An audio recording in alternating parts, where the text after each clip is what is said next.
Hey everybody, today we are going to do another topic video. This week I asked you guys what is a shot, a big cinematic shot in a movie that really stuck with you, your favorite shot and why. Before we get into that, I gotta plug the website. It is deepfocuslens.com. I am an artist. I do commission portraits and I sell prints. If you are interested in any of that, you can always go to the website. And if you have a question about a commission or a print, you can always email me. My email is in the description box below. Okay, let's get started with the first one.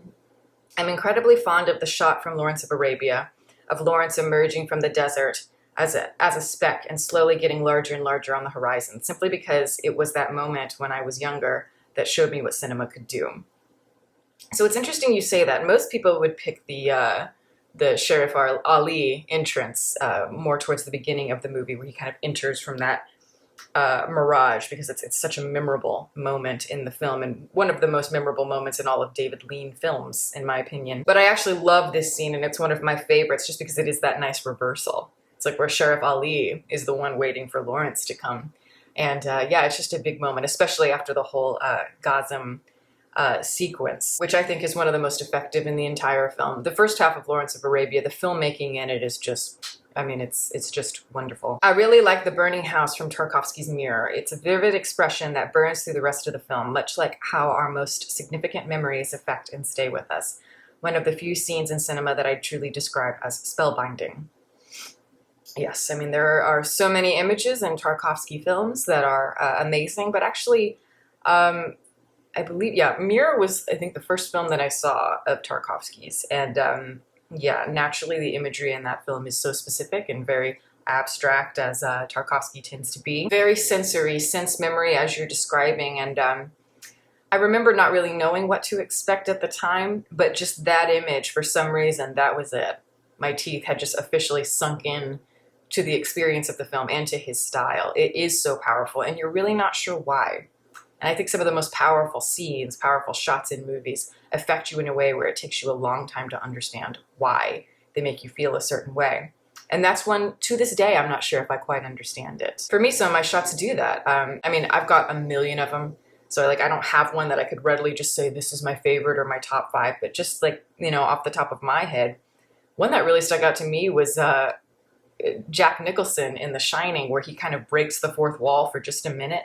And he says, "Hi, Lloyd, a little slow tonight," or it seems like he's breaking the fourth wall. That moment in the movie was just like, left me breathless. Like, I didn't know what to do. It's like suddenly he is looking at me, and I never saw it coming. One of my favorite shots of all time, as I've mentioned many times, is the shot in Magnificent Ambersons by Orson Welles, with the silhouette in between the younger generation of offspring there. I think it's a powerful, powerful moment of longing, of regret, of nostalgia, the pain of that loss. It's just a gorgeous moment, as many Orson Welles shots tend to be as well. One of my favorite shots, I think, of the decade, in terms of it just wrecked me, as in every time I see it, even when I think about it, it brings me to tears almost.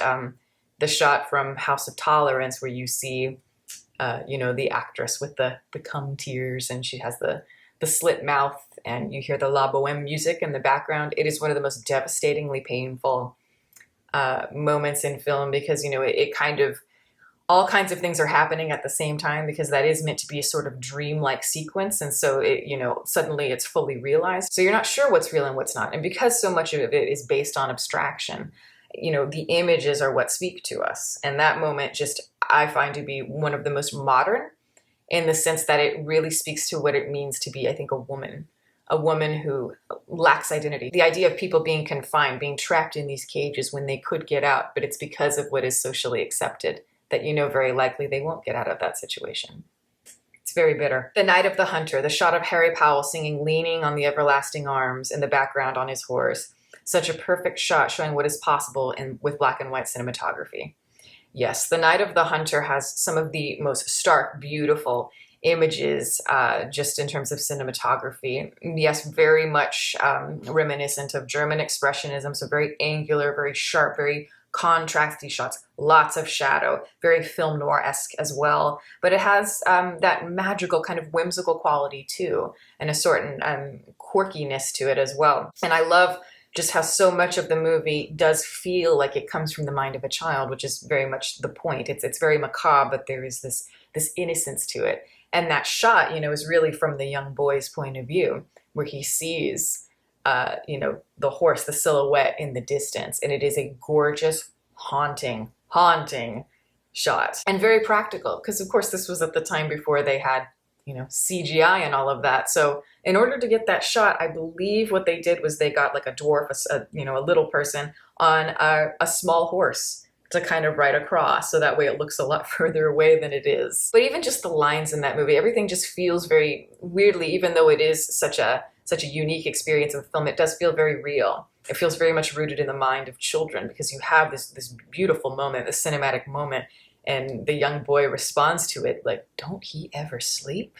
It's a great, great line. It may be broken up at intervals by other shots spliced in, but there's a long take in The Passion of Joan of Arc of the main character just changing expressions, just her face against a plain backdrop, and it's the most goddamn cinematic thing I've ever seen, overflowing with raw and powerful emotions. You asked me to pick a favorite shot, and maybe that might be hard, but I know I'll never come up with better than Maria Falconetti. Yeah, it is hard to come up with images that are more powerful, more poignant, that stay with you in the way that Carl Dreyer images do. He can capture a face in a way that very few people ever have to this day, in my opinion. And, yes, what I love about him is, and what I love about that film is it's silent. And silent films often, I think are the most true to what film was meant to be. It is a motion picture. It's a moving picture. So it's the imagery that I think is meant to be the most powerful thing about filmmaking. And Carl Dreyer had nailed that clearly. And the thing is, his films, and especially something like Joan of Arc, is so powerful, but so artistic, like there's such a craft to it. I think so many people see Carl Dreyer images and they think, well, we know how to create that same kind of emotion just by, like Tom Hooper in Les Miserables. We're going to go for this Carl Dreyer sort of thing where we put a camera really close to people just to capture the raw emotion. And what they don't realize is that there's a lot of craft that goes into doing that, to create the tension and the power and the complexity of the moment. Whereas Tom Hooper is just throwing it in your face with no attention to that detail, no attention to what makes an image work. Joan of Arc is so macabre and so grotesque, and yet does all of that with very little. And it's an extraordinary film. To me, it might be one of the most perfect motion pictures ever made. And no, not like, like a lot of times I'll say the most perfect movie that Hollywood has ever produced, or the most perfect movie that Germany has ever produced. But no, I mean like overall, one of the best movies ever, just on earth. The final scene from The Third Man, when Anna walks right by Holly Martins without a word or even a passing glance. Yes, that image is stunning. And it's also one of the most cinematic images that represents getting friend-zoned, I think, that I have ever seen. The Third Man, it's one of my favorite movies of all time. I would love to review it. Would anyone be interested in a review for The Third Man? Because it's something I would love to do. Just the way that they photograph Vienna, just like the wetness of the streets and the like the darkness, the film noir aspects of everything, the shots especially in the sewers, the silhouettes of Harry Lime, the Dutch angles, everything is just a little bit off kilter. But yeah, I mean, there's so much more to the film, but just in terms of the style of it and the look, it's amazing. I think it's one of the best of the film noir era. In Persona, towards the beginning, where Liv Ullmann is laying in the bed listening to radio as darkness very slowly consumes her face.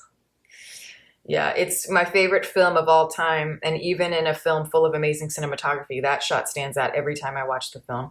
It's just so long and unsettling, really setting in the idea of an artist's notion of self slowly disintegrating.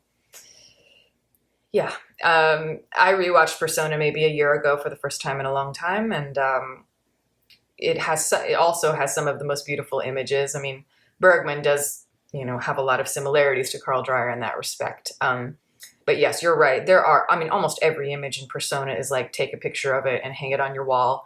They're all just so iconic. And yes, there is it's very modern. There's a very visceral quality to it. Everything is very abstract. But it does represent pain in a way. And I know exactly what you're talking about, because that image stuck out to me very much this last time as well. I think anyone who knows what it means to feel deep pain like that, and the light just kind of slowly leaving the face, is devastating. It's absolutely devastating. I don't think you need any context for that in order for it to be powerful. The final shot of the conversation. As the camera pans back and forth across the gutted remains of Gene Hackman's apartment, he sits alone playing his saxophone, clearly broken. It's not a pretty shot, it's just one of the most articulate examples of pure cinematic poetry. Yes. So I watched The Conversation, I think maybe 2 weeks ago. I mean, I've seen it many times. I think it's one of the most underrated movies of the 1970s in Hollywood. Certainly the most underrated movie that Francis Ford Coppola likely has ever made. And yeah, I consider it a masterpiece. And that last scene and that last shot is so bone-chilling to me. It's one of the most bone-chilling final shots to a scene, just because it speaks so much to the pain of loneliness and the sorts of obsessions and paranoias that eat us up, and yet we are still left with nothing. Still sitting there with this feeling, wrestling with your own reality, what is real and what is not, what can I connect to and what can I not, and how the world is slowly making it harder and harder for us to feel anything. It's very hard to pin it down for me, but since I just saw Barry Lyndon projected last night, I have to pick the shot of him slouched on the couch. It communicates so much in one shot about the state of mind than words ever could. Yeah, you know, Barry Lyndon, as I've said, is one of my favorite movies, and I think it's maybe Kubrick's most underrated movie, or, you know, it's up there. And yeah, I mean, I think the images in it are some of the greatest also. Just the natural lighting of everything, the ability to make everything look like it is a painting from the period is extraordinary, and also very painful, because it's just, you know, you always see Barry Lyndon, it's almost like he's trapped by the frame.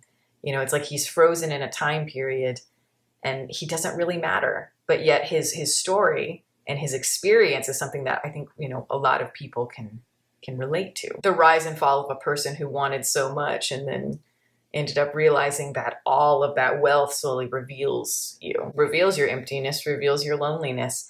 I think that shot that you're talking about is absolutely stunning. Also one of my favorites. But the one that gets me is, it's similar to that one, but it's the one of Barry reading to his little boy. And it's a close-up of them. And, like, you know, it's just such a beautiful moment, because there are very few beautiful moments with the character of Barry, but that one is one of just being a father, loving, and then you see the, you know, the long shot, and you see that giant painting above them. This feeling of, like, this existential moment, I feel, and so many of those in Barry Lyndon. It'd have to be the shot of Carrie covered in blood when she wreaks havoc on the prom. Not only is that still frame of her on stage iconic, but Sissy Spacek's eyes are so piercing and full of murder. I almost feel like she's gonna start moving shit around in my room. It's one of the most famous shots in horror history, and it's easy to see why. Yes, because Sissy Spacek is one of the all-time greats. I think she is one of the greatest actresses in Hollywood, or to come out of Hollywood, and it is just her ability to take risks. It's her ability to just go for it. And she has such kind of alien-like features, and yet there is an innocence to her, an otherworldly sort of beauty. And when that is messed with, as we see in Carrie, that can be very, very, very volatile and very terrifying. And yeah, I think nobody else could play that part, really. I know that they remade Carrie. I tried it. But no, I'm sorry, it's Sissy Spacek. Maybe somebody like Isabella Gianni could do it, but I just think very few people have that kind of talent. And yes, it is all in the eyes. That is an extraordinary sequence. I'm a huge Brian De Palma fan, and Carrie is one of my favorite horror films of all time. My favorite shot, though, in that whole sequence, it's a terrifying sequence. It's a painful sequence to watch. Going from, like, this beautiful, euphoric moment, but it's also kind of cheeky and humorous, and then you go to, like, you know, embarrassment, like humiliation, devastation, and just, oh, seething brutality, all these things in one moment. My favorite shot is at the end of that sequence, when you see her walking out of the school and it's burning. I remember watching that and I just had chills. I mean, it is just such a moment. It is a vicious moment, a malicious moment, and a complex moment, because it's like you're reveling in a way in this violence and this evil, but at the same time you feel so deeply for Carrie. It's a wonder. Brian De Palma is wonderful. But yeah, so those are a few. You guys always have really good ones, and I particularly enjoyed hearing your responses on this one. So I would like to do other variations on this particular topic at another point. But that is the video. Thank you guys so much for watching. Over here are my Patreon supporters. Thank you guys so much for everything. If you are interested in becoming a patron, the link to support that is below, as well as my social media information. You can watch more videos here and you can subscribe if you'd like. Catch you next time.